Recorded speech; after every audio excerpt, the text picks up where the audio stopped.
Amados hermanos, Dios me los bendiga, que Dios Todopoderoso los tenga bien a todos ustedes, con salud y todo bienestar, de parte de nuestro hermano Iván Zelaya, nuestro amado pastor de Iglesia Fuente de Vida en San Francisco. De parte de él reciban un fuerte abrazo todos. Y hoy vamos a estar examinando los acontecimientos que nos llevan a este tiempo a celebrar lo que llamamos la Semana Santa. Vamos a ver un poco acerca de los acontecimientos que pasaron antes de que Jesús fuera crucificado. Y esto es cuando él fue arrestado y él fue juzgado. La lectura bíblica se encuentra en el Evangelio según Marcos o San Marcos, en el capítulo 14, versículos 16, versículos 60 y el 61. Y dice así: en el nombre del Padre, del Hijo y del Espíritu Santo. Poniéndose de pie en el medio, el sumo sacerdote interrogó a Jesús: ¿No tienes nada que contestar? ¿Qué significa estas denuncias en tu contra? Pero Jesús se quedó callado y no contestó nada. ¿Eres el Cristo, el Hijo del Bendito?, le preguntó de nuevo el sumo sacerdote. Amén. Y es la parte de lo que es la interrogación que Jesús tuvo que pasar cuando fue llevado ante las autoridades religiosas. Las autoridades, claro, las autoridades judías en Jerusalén, que eran encabezadas por el sumo sacerdote en lo que llamamos el Sanedrín. Bien, ustedes saben de que acá en Estados Unidos existe una organización que se llama The Innocent Project. Y este Innocent Project es muchos abogados que tratan de probar de que ciertas personas han sido condenadas a largas sentencias injustamente. Y han habido tantos casos de que han podido probar de que las personas eran inocentes de todos los cargos, ya sea porque habían testigos falsos o porque las autoridades mismas habían fabricado las evidencias. Eran evidencias falsas que habían presentado para que condenaran al reo. Y esto es lo que estaba pasando en el caso de Jesús. No solamente los acusadores lo acusaban de cosas falsas, las autoridades mismas habían hecho, digamos, evidencias que eran fabricadas y habían obtenido hasta los testigos falsos. Tal vez los testigos que habían obtenido eran personas mismas que Jesús había ayudado en el pasado. Ah, pero en fin, durante esto que está pasando, hay muchas cosas en juego. Tenemos que recordarnos de que Jesús era Dios, de que nada esto hubiera pasado si Dios mismo no lo hubiera permitido. Ah, Así es de que, ¿por qué pasó? Primeramente porque Dios el Padre lo permitió. Así lo quiso Él, así lo había diseñado Él desde antes de la fundación del mundo. ¿Por qué pasó esto? Bueno, en Isaías 53 se dice: porque todos andábamos perdidos, como ovejas, cada uno seguía su propio camino, la iniquidad de todos nosotros. Por eso el Padre lo permitió así. También el Salmo 22:15 dice eh, que Jesús supuestamente, diciéndole a Dios, dice: me has hundido en el polvo de la muerte. En otra parte dice en el segunda carta a los Corintios, en el en el capítulo 5, versículo 21, dice: al que no cometió pecado alguno, por nosotros Dios lo trató como pecador. Dios mismo lo trató como un pecador, para que para que en Él recibiéramos la justicia de Dios. En Él nosotros recibimos la justicia de Dios. ¿Y cuál es esa justicia de Dios? De que todo el que peque muere. Todo el que peca en contra de Dios tiene que morir. Así es de que Dios mismo diseñó ese plan. También en la primera carta según Juan, capítulo 4, versículo 10, dice, en esto consiste el amor, no en que nosotros hayamos amado a Dios, sino que Él nos amó y envió a su Hijo para que fuera ofrecido como sacrificio por el perdón de nuestros pecados. Dios lo envió a Jesús y Jesús aceptó eso, aceptó ese plan de Dios, que significaba de que Él iba a tomar un cuerpo humano e iba a sufrir en cuerpo propio grandes castigos. Dice en Juan, en el Evangelio según Juan, en capítulo 10, en versículos 17 al 18, por eso me ama el Padre, porque entrego mi vida para volver a recibirla. Nadie me la arrebata, sino que yo la entrego por mi propia voluntad. Tengo autoridad para entregarla y tengo también autoridad para volver a recibirla. Este es el mandamiento que recibí de mi Padre. Qué inmenso, qué cosa más tremenda, ¿no? De que Jesús, siendo Dios, Él da su vida por nosotros. No solamente tiene el poder, dice, de, ah, de darla, sino que también Él tiene el poder nuevamente de tomar su propia vida. Qué poder más grande, el poder de Dios. Y ese es el Dios que dio la vida por nosotros. ¿Quién más tiene responsabilidad en todo esto? No solamente podemos decir, bueno, pues Dios es responsable y Jesús fue el responsable porque también Él dio su vida por nosotros. Satanás también es responsable de esto. En Juan 3:27 dice, tan pronto como Jesús tomó el pan, Satanás entró en él.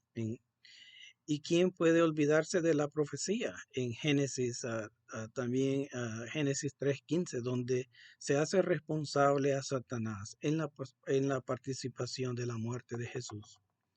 Pero más que todo, es, digamos, es fácil apuntar el dedo al diablo, fue el diseño de Dios, fue la sumisión de Jesús, pero más que todo, mis hermanos, fuimos usted y yo los responsables por la muerte de Jesús.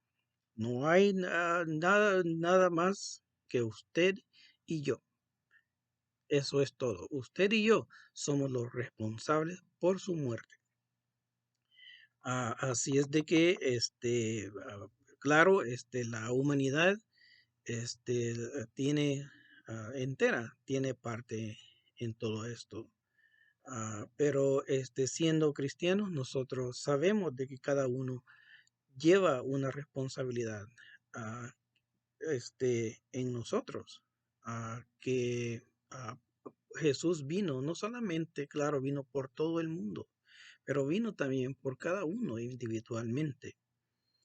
En ese tiempo, claro, fueron las autoridades, fueron la gente que estuvo alrededor de Jesús, fue los jefes judíos, fue Poncio Pilato, judío, Herodes, y los soldados que lo azotaron y lo crucificaron, en fin, tantos participantes, ¿no?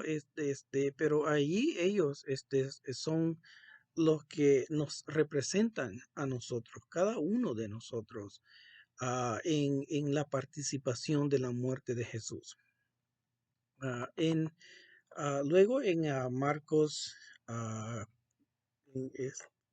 capítulo 14, versículos 43 al 47, dice, Todavía estaba hablando Jesús cuando de repente llegó Judas, uno de los 12. Le acompañaba una turba armada con espadas y palos, enviada por los jefes de los sacerdotes, los maestros de la ley y los ancianos.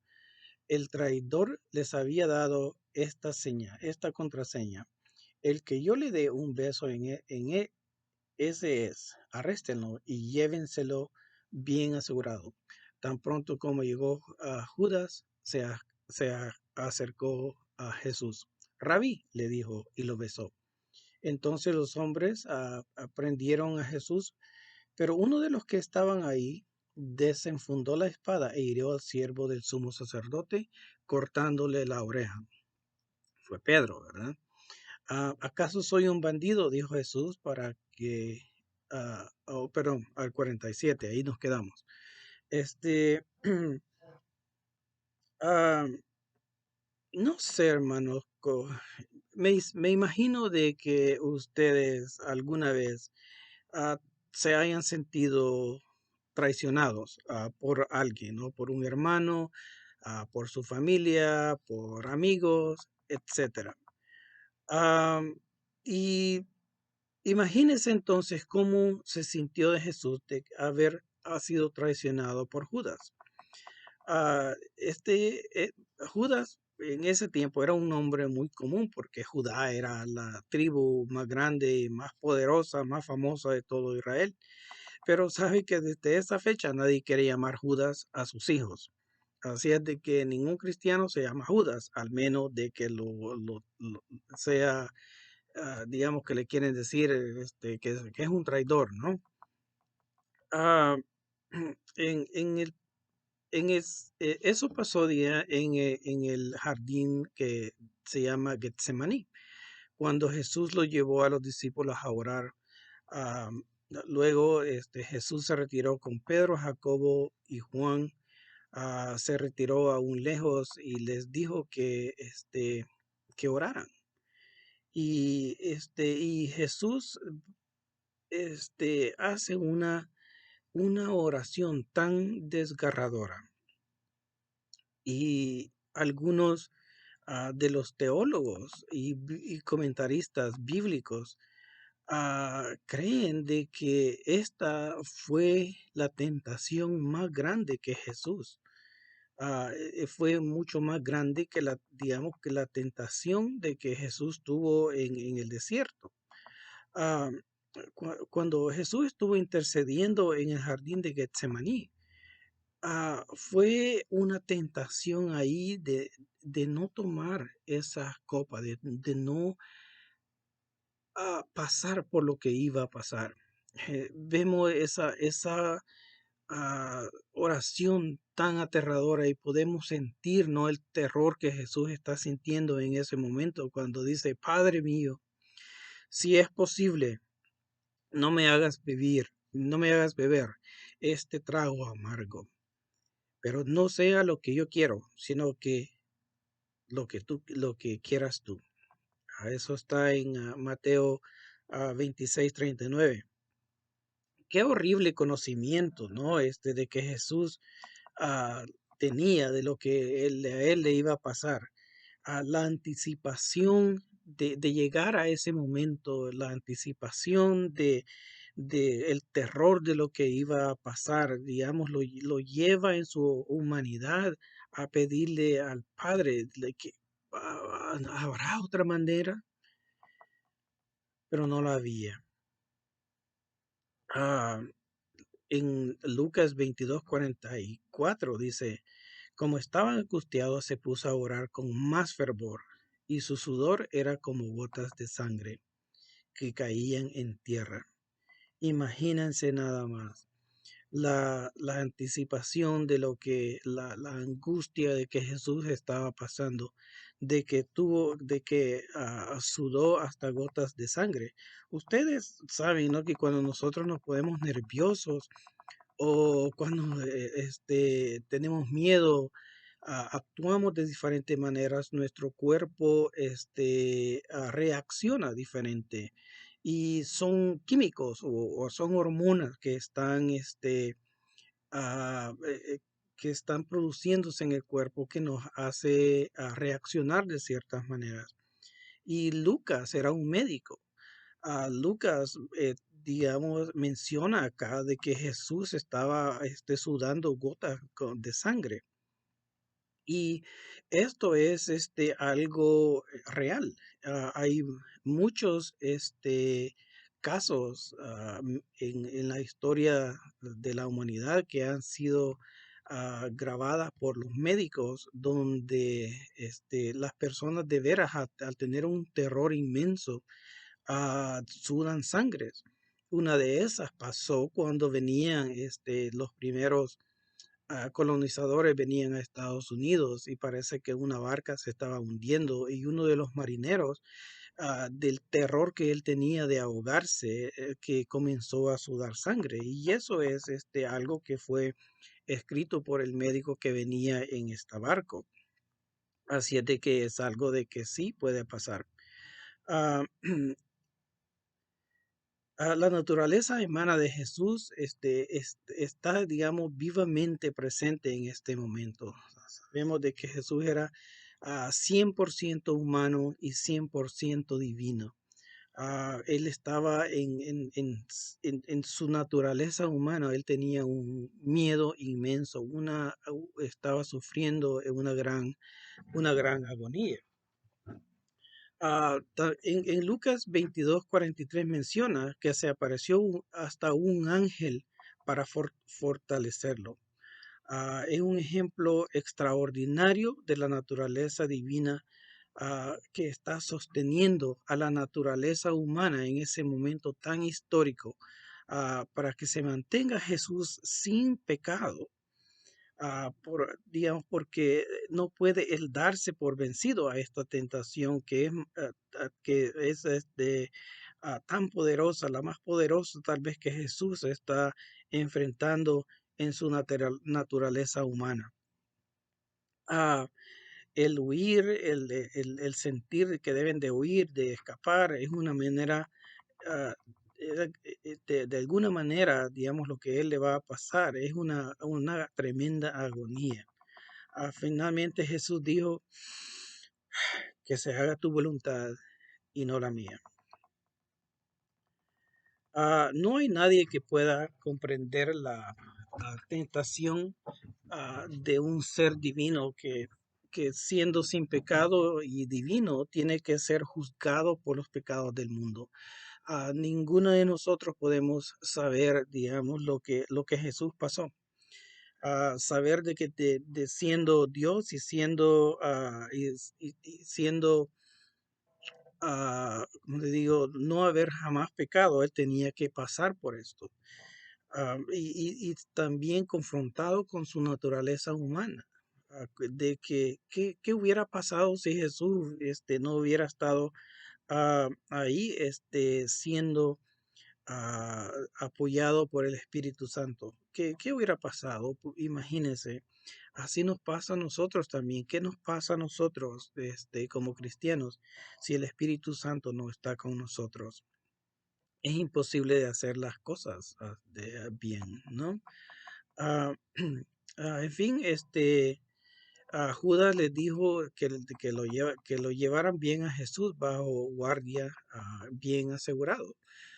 Y esto es porque tal vez Judas había sido testigo anteriormente de que Jesús se había escapado de multitudes que lo querían apedrear, que lo querían matar.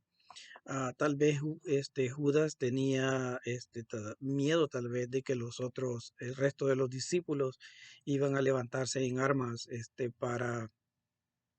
ah, para defender a Jesús, pero fue solamente Pedro, ¿no? Que siempre era fuerte cuando estaba cerca de Jesús. Él creía de que podía, él solo con su espada en contra de los soldados más entrenados de Roma y de la gran multitud que llegó a Jesús. Él solo quería ir contra ellos. Cuando estaba cerca de Jesús, Pedro era fuerte.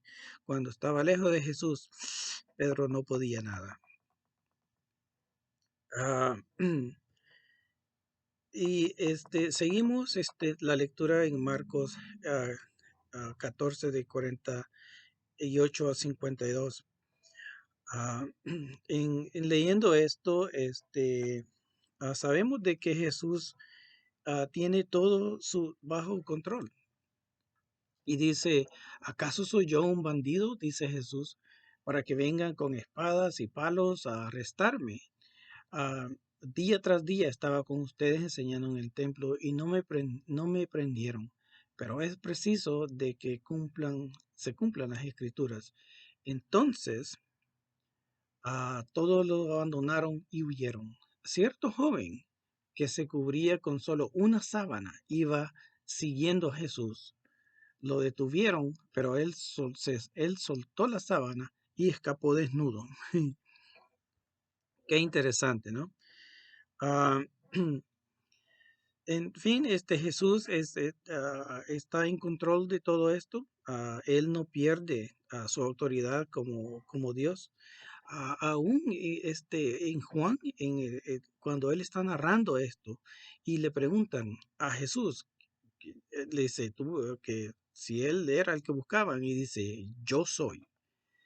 Y cuando Jesús responde con esa gran autoridad y poder, la gente que está ahí presente cae hacia atrás. Él permitió que lo llevaran a la fuerza. Con solo su palabra, imagínense, las personas caían hacia atrás. Y él podía haberse escapado si hubiera querido. Ah, en el versículo 51 dice de que los discípulos huyeron, cumpliendo así el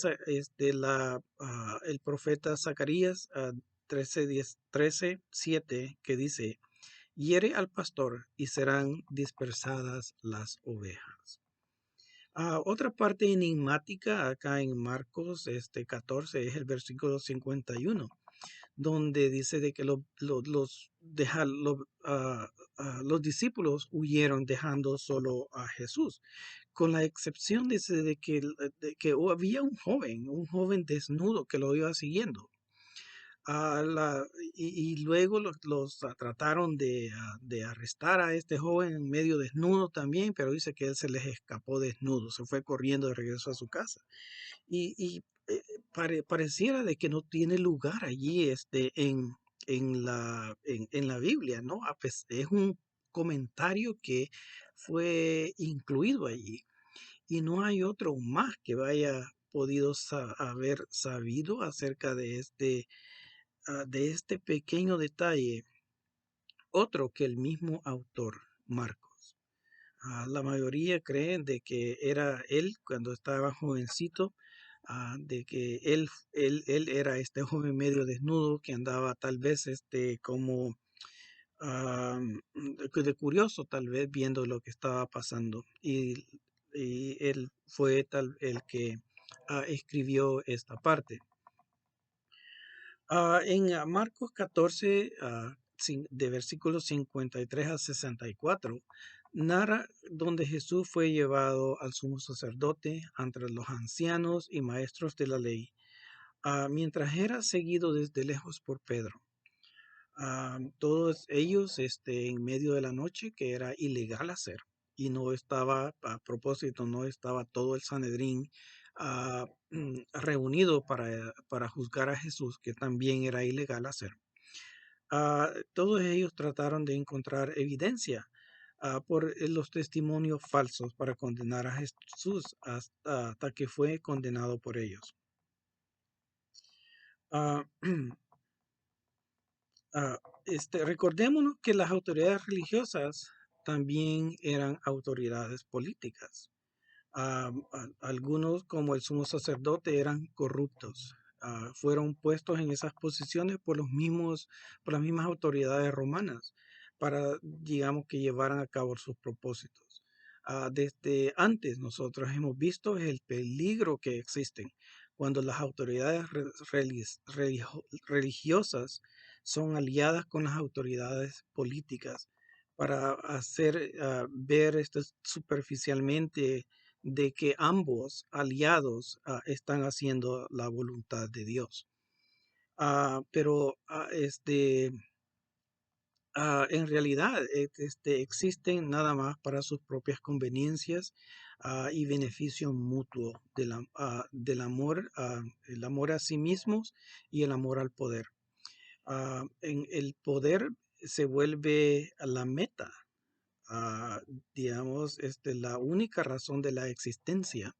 Muchas veces cuando las autoridades políticas se juntan con las autoridades civiles, no se, la mayor parte de veces, más que todo el tiempo diría yo, que he visto, es para su propia existencia y no es ah, para desarrollar la justicia para la gente, para las personas. Am, y siempre tenemos que tener en cuenta de cuando un líder religioso pone las manos sobre un líder civil y lo declara que es un ungido de Dios. Es muy peligroso cuando esto pasa y no solamente el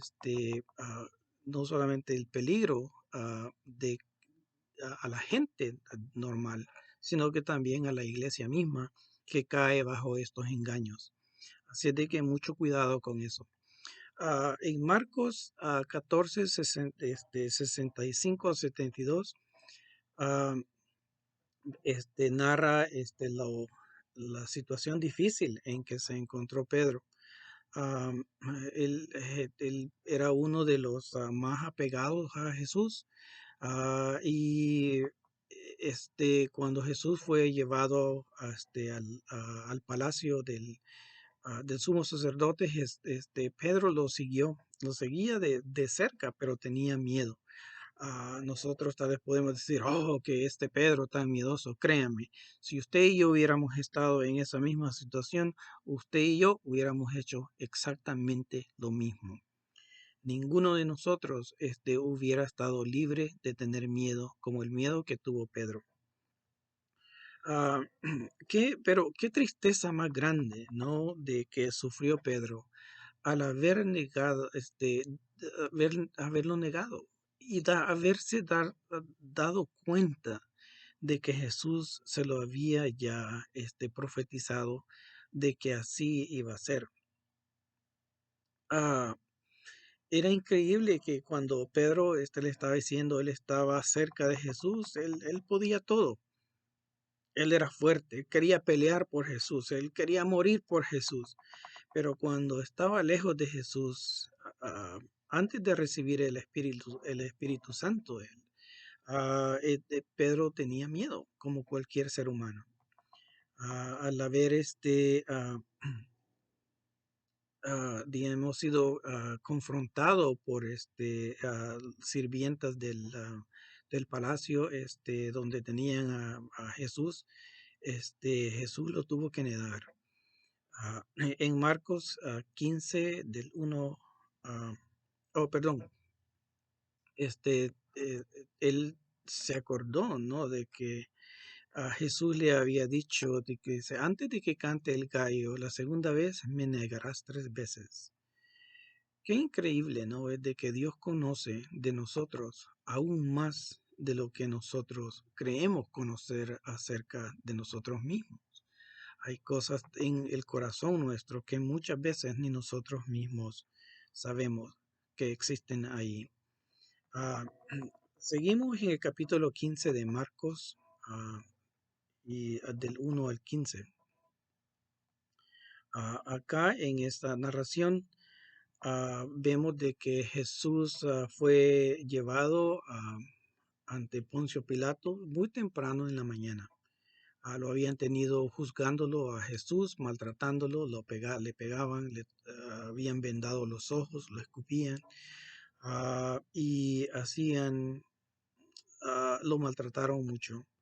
Y luego temprano en la mañana lo llevaron hacia donde Poncio Pilato para que él fuera el que lo condenara a muerte, porque solamente él podía hacerlo. Ah, durante el tiempo de la Pascua a los judíos se les ofrecía que escogieran a quién podrían dejar libre. A los judíos le ofrecieron a Barrabás a cambio de Jesús.